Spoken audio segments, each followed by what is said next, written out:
The sound of my grandfather's cane striking the marble floor still echoes in my mind, that sharp, decisive crack that silenced 25 years of lies in a single moment.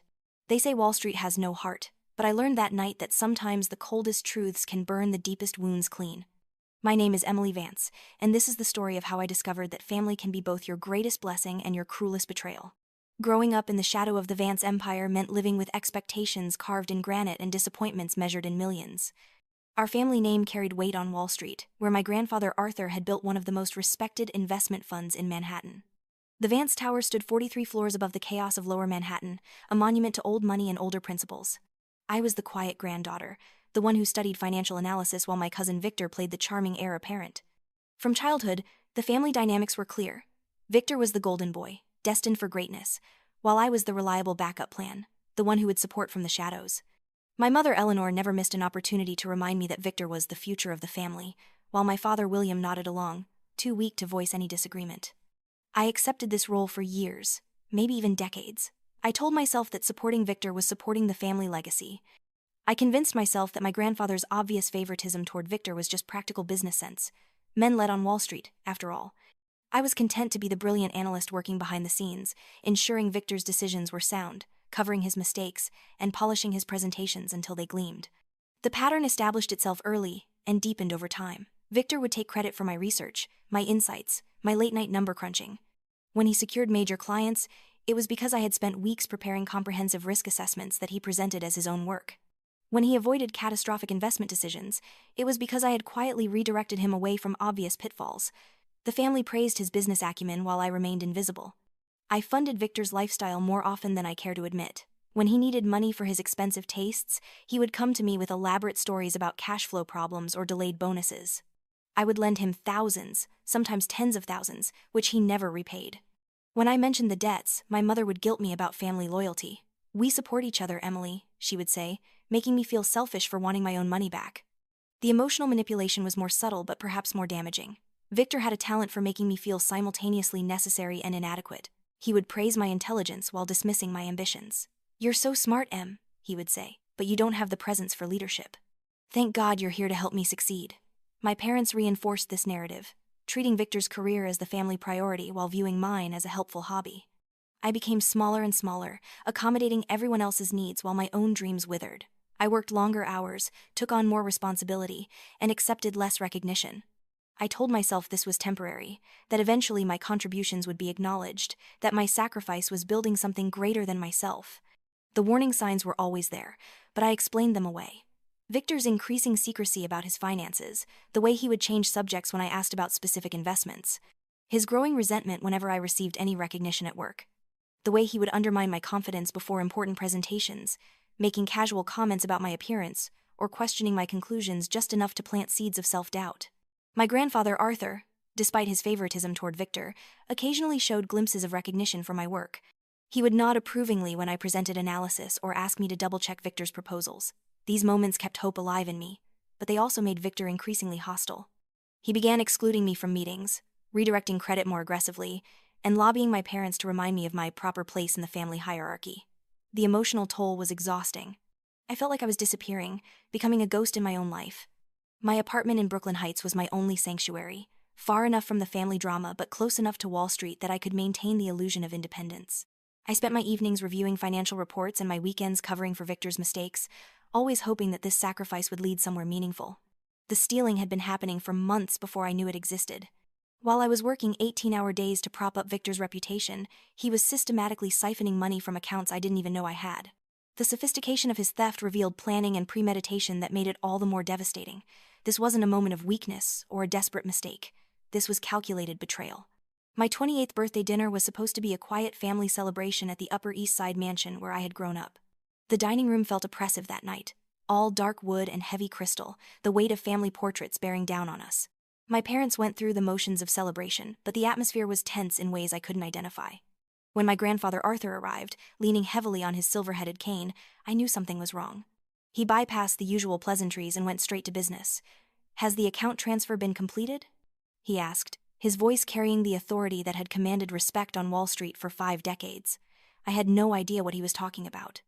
The confusion on my face must have been obvious because his expression darkened immediately. Don't play games with me, Emily. I transferred $5 million into your account to secure your independence. Where is that money? The room went silent, except for the ticking of the grandfather clock in the corner. $5 million.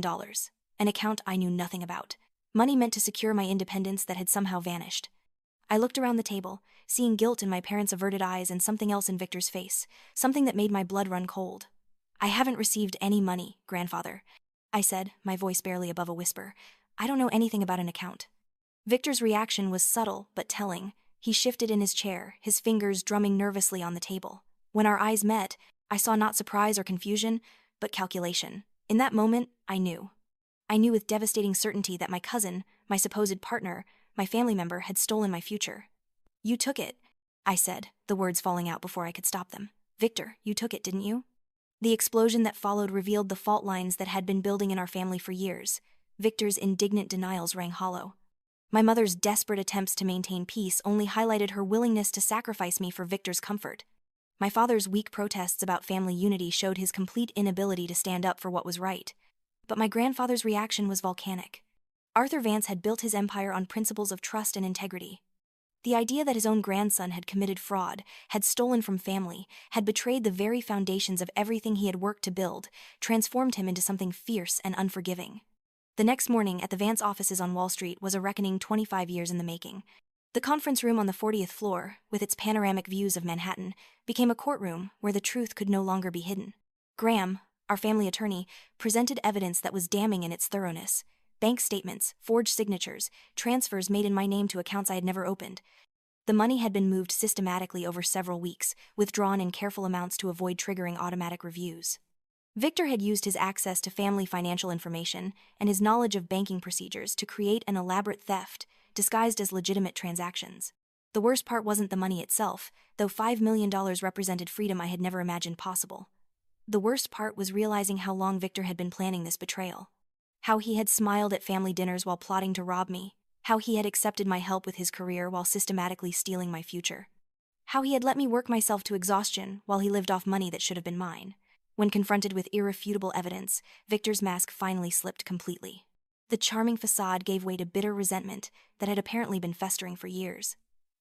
"She doesn't deserve it," he shouted, pointing at me with shaking hands. "Everything has always been about Emily, the brilliant Emily, the reliable Emily, the responsible Emily. What about me? I've worked just as hard." The irony was breathtaking. Victor, who had built his career on my uncredited work, who had lived off my loans and my labor, was claiming that I was the favored one. The delusion was so complete, so self-serving, that I almost felt sorry for him. Almost. "You had every advantage," I told him, my voice steady despite the tears streaming down my face. "You had the respect, the recognition, the assumption that you would lead. I gave you my work, my money, my support, and it still wasn't enough. So you decided to take my future too." My mother's attempts to minimize the situation, to frame this as a family misunderstanding that could be resolved quietly, showed me how little she valued my well-being compared to Victor's comfort. My father's silence spoke volumes about his priorities. They were willing to let me be robbed if it meant avoiding consequences for their golden boy. But my grandfather was not willing to let it slide. Arthur Vance, who had navigated the treacherous waters of Wall Street for 50 years, recognized betrayal when he saw it. "This is theft," he declared, his voice ringing with finality. "This is fraud. This is a violation of everything our family is supposed to represent." The legal consequences were swift and comprehensive. Victor was arrested, charged with multiple counts of fraud and identity theft. The scandal made the financial newspapers, a humiliation that Victor had brought entirely on himself. My mother blamed me for not convincing my grandfather to handle things quietly. My father disappeared into his study and refused to discuss the situation at all. But for the first time in my adult life, I felt truly supported. My grandfather didn't just recover the stolen money. He restructured his entire estate to ensure I would never again be vulnerable to family manipulation. The inheritance that had been assumed to be Victor's birthright was redirected to me, along with control of significant portions of the Vance financial empire. "You've proven your worth through your work, not your gender or your ability to charm people," he told me as we stood in his office, looking down at the bustling streets of the financial district. "You've shown integrity when integrity was costly. The family legacy is safe with you." The transformation in my life was dramatic and immediate. Suddenly, I wasn't the helpful granddaughter working in Victor's shadow. I was Emily Vance, heir to one of Wall Street's most respected firms. The very colleagues who had dismissed my contributions when they were credited to Victor now treated me with the respect my work had always deserved. More importantly, I finally understood my own value. For years, I had measured my worth by how useful I was to others, how much I could sacrifice, how well I could disappear my own needs for the sake of family harmony. The theft and its aftermath forced me to recognize that my contributions had been valuable all along. Victor's success had been built on my foundation, and without that foundation, he had nothing. I used my new position to clean house at Vance Investments. The questionable deals that Victor had pursued, the ethical corners he had cut, the relationships he had built with dubious characters, all of it was exposed and eliminated. I implemented transparency measures and ethical guidelines that went beyond industry standards. The firm's reputation, which had been slowly eroding under Victor's leadership, was restored and strengthened. But perhaps most importantly, I established the Arthur Vance Foundation for Financial Ethics, a scholarship program for young people pursuing careers in finance who demonstrated both ability and integrity. The foundation would ensure that the next generation of financial professionals understood that success built on deception and betrayal was not success at all. Victor's trial was a media sensation, partly because of our family's prominence, but mostly because the case represented a broader conversation about privilege and accountability. He was convicted on all counts and sentenced to 7 years in federal prison. The golden boy who had expected to inherit an empire ended up in an orange jumpsuit, a cautionary tale about the consequences of believing you're entitled to things that belong to others. My relationship with my parents never recovered, and I've made peace with that reality. My mother continued to blame me for Victor's downfall, unable to accept that her son's choices had led to his consequences. My father remained spineless, unwilling to take any position that might require him to confront uncomfortable truths. I realized that their love had always been conditional on my willingness to sacrifice myself for Victor's benefit, and I was no longer willing to meet those conditions. The loneliness was difficult at first. Holidays became quiet affairs, dinner parties shrank to close friends rather than extended family, and I had to learn to fill the space that had previously been occupied by family drama. But gradually, that space filled with healthier relationships, with work that fulfilled me, with goals that were my own rather than accommodations to someone else's ambitions. 3 years later, I stood on the balcony of my new penthouse apartment overlooking Central Park, reviewing the quarterly reports for Vance Investments. The firm was thriving under my leadership, our ethical standards had become a model for the industry, and the Arthur Vance Foundation had awarded scholarships to over 200 deserving students. Victor was eligible for parole in 4 years, and I knew there would eventually be pressure from various family members to forgive and forget. But forgiveness, I had learned, didn't require forgetting the lessons that betrayal had taught me. I could forgive Victor for being weak, for being jealous, even for being cruel. But I would never again put myself in a position where someone could steal my future while I smiled and enabled them. The greatest gift my grandfather gave me wasn't the money or the corporate control or even the recognition of my abilities. The greatest gift was showing me that I was worth defending, that my future mattered, that my contributions had value beyond their utility to others. Arthur Vance died peacefully 2 years after Victor's conviction, but his final lesson lives on in every decision I make. I learned that family loyalty should never require self-destruction.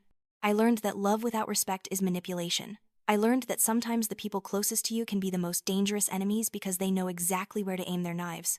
And I learned that the moment you stop defending your own worth, everyone around you will stop defending it too.